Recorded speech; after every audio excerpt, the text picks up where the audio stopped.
Il ballo fa parte della festa, rappresenta il momento in cui in maniera rituale si corona in letizia l'avvento di questa giornata. Ogni paese ha una sua danza caratteristica ed i gruppi tendono a ritagliare nel grande cortile uno spazio per la propria esibizione.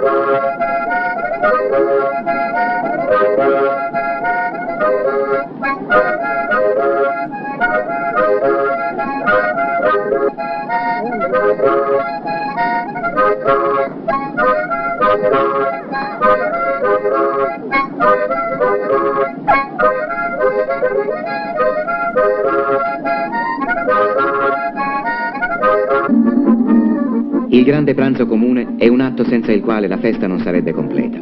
Di fatto la festa è la parentesi che una volta l'anno fa la vendetta di tutte le privazioni quotidiane. È festa soprattutto di abbondanza, abbondanza di cibo, abbondanza di incontri umani. Sedere sullo stesso prato, all'ombra di alberi vicini, anche questo è un modo di rompere l'isolamento tradizionale tra paese e paese.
Il momento culminante della festa, che realizza in maniera più evidente questa occasionale solidarietà, ricreando quasi l'illusione di una mitica comunità di uguali, è soltanto un momento breve.